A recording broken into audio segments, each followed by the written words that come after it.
First of all, what is elitism? It's just a way of pointing out class difference. They already know that elites must do elite things. And if you go to places like Dubai or there, the elite there is not even, we are learning elite.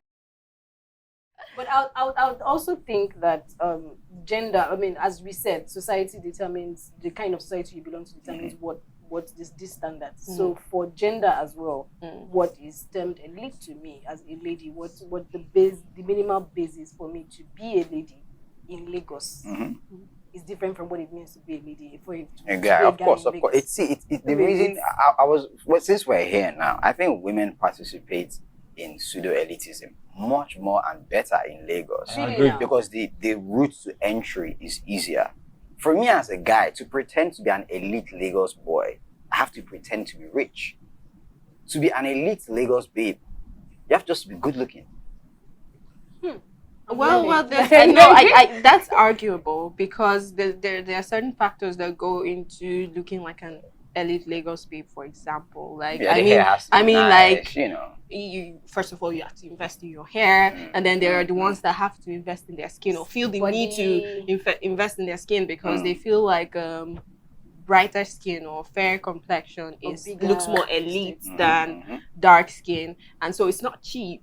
None of this is as expensive as the entry level Lagos big boy. I'm not literally like just entry level. You won't start. You are beginning your Lagos big boy fakeness. Just Camry to enter the game. Because first of all, if you don't have a car as a guy in Lagos, you are not even. You don't know you can actually borrow a car to enter that elite. But for a lady, you have to own these things. You have to either pay a circle of people. No, let me explain. For you to borrow it means you have a circle of people that actually have that. So for you to even enter into that circle of those that have that, you have to have got into a basic level. Exactly. But see, even just being outside alone now, a guy now that is forming say mina elite, a baby doing mina elite.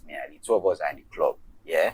When that bill comes last, that the girl herself will look at you and elite. Everything favors do elite things.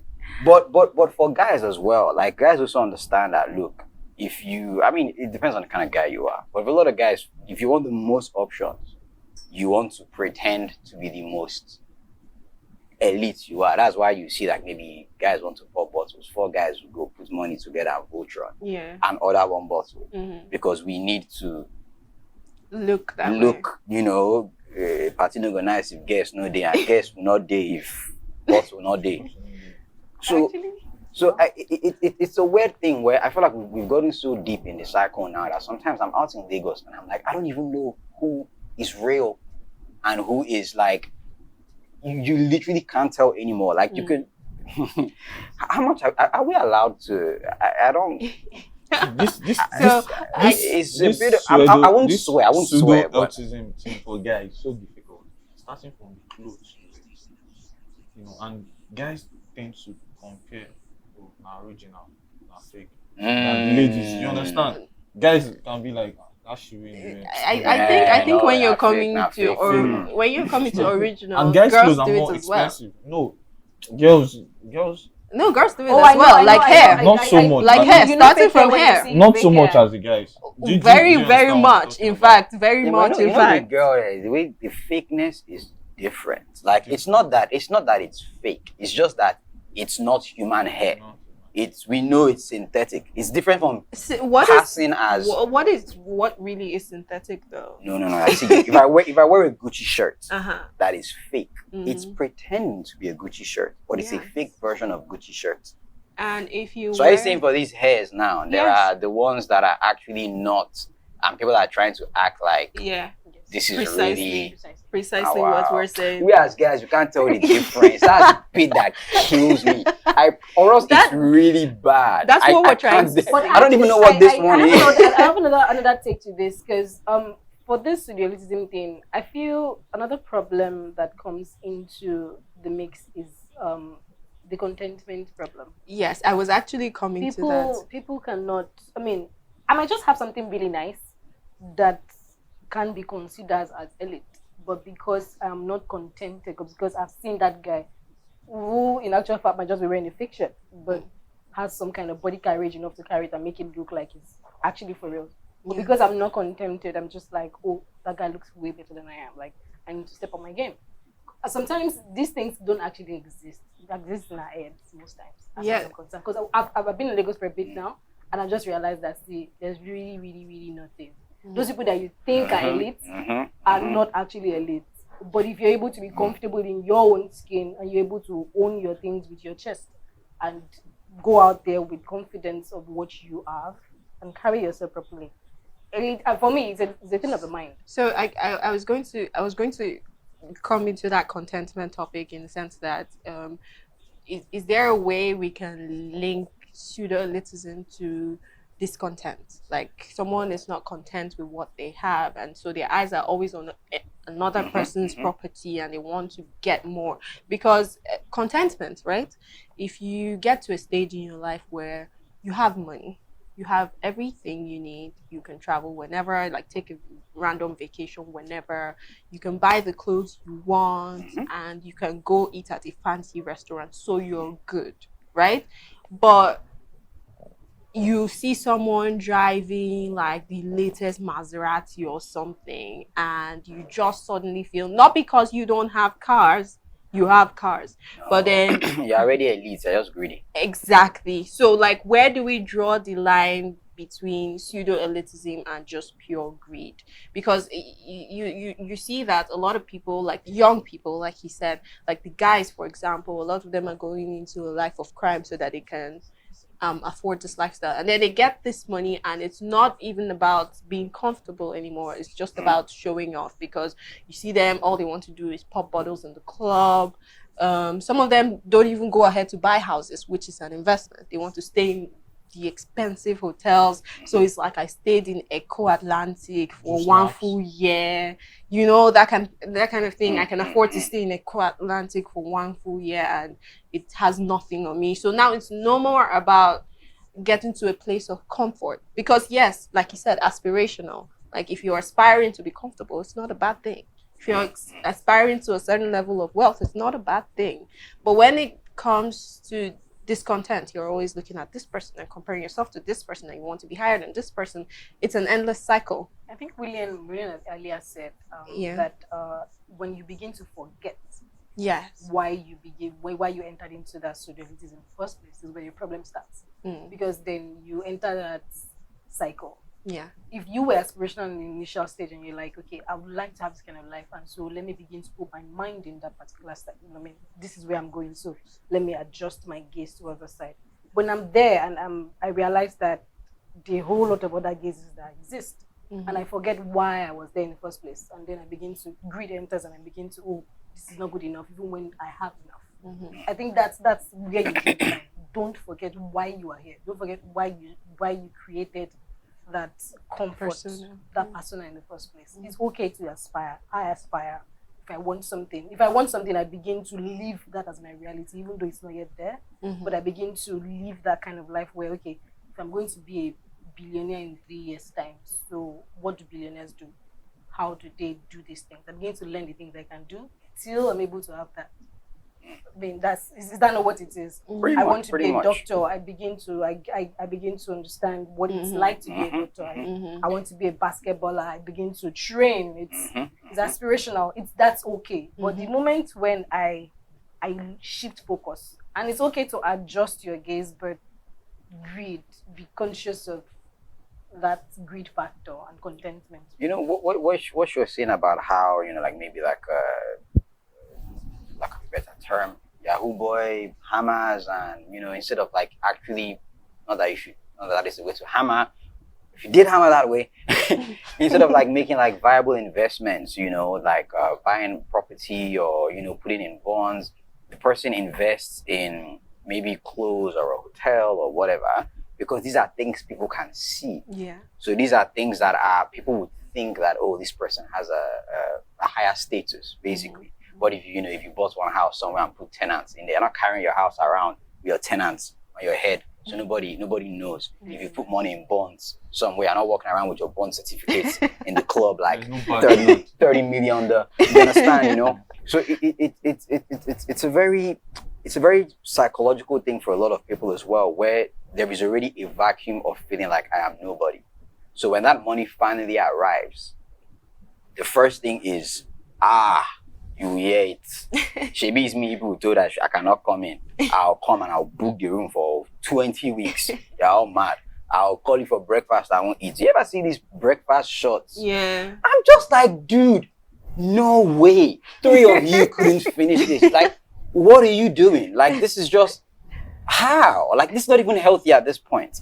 But just because it looked, now to me, that is how I define pseudo-elitism properly. When it's to the point where it's like, dude, we know you're not having this for breakfast.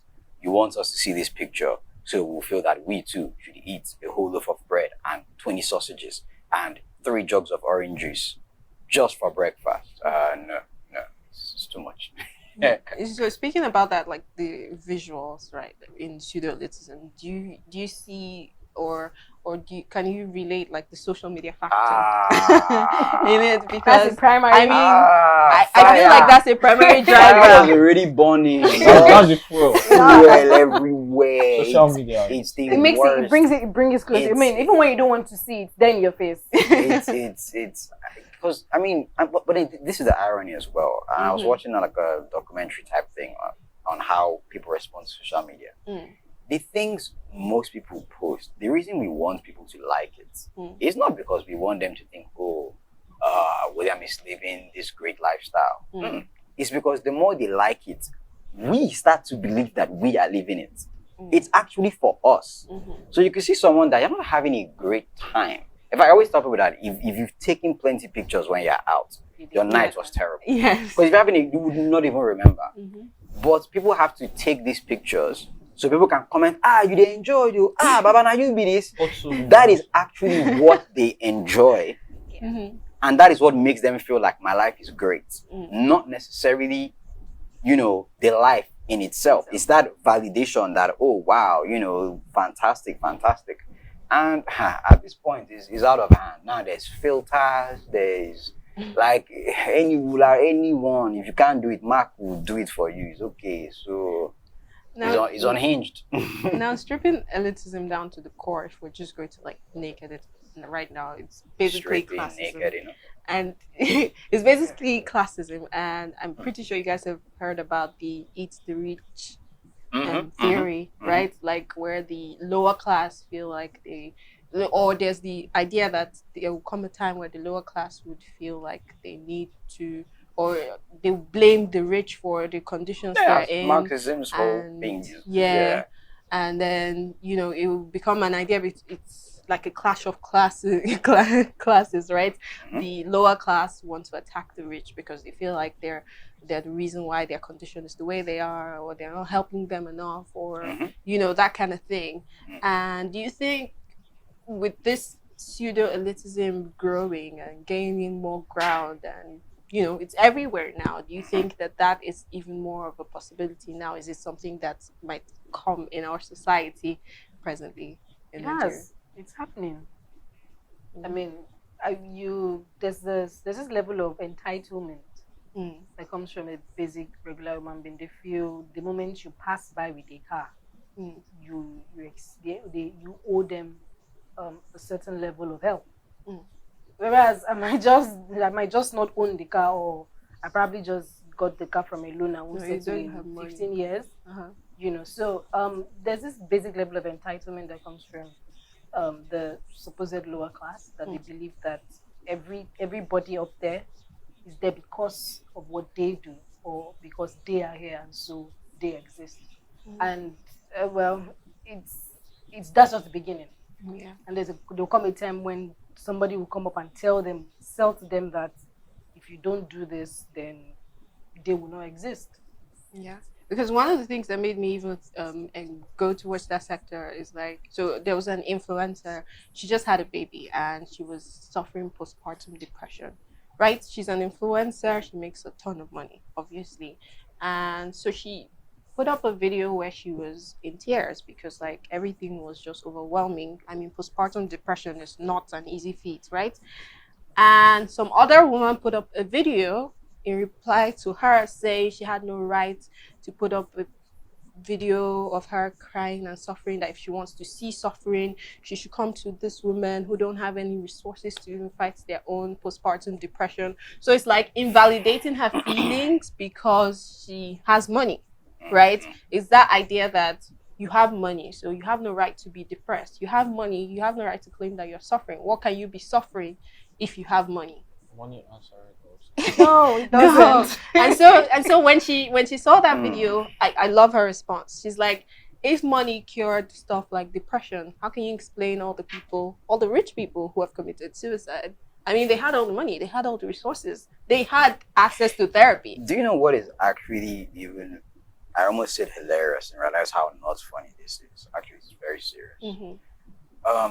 Suicide rates are actually highest in rich countries and are actually highest with like people in middle class and upper class above. Yeah. And there's the reasons for it is really weird. When everybody's poor, well poor, you know, and then and then when you come from a poor background as well, there is a level of expectation you have. Like there are people that say maybe you get a job for 200K, and in your family, it's only you that is saying what they are doing. Nobody else can say anything. But you can come from a kind of family, you get a job paying you 500, and your parents will be clowning you at home. Like, what kind of job are you doing? You could have been working for our company. Just because to them, that's not even impressive. You know, so I feel like every space has its own scoring that is going on. And as for this eat the rich,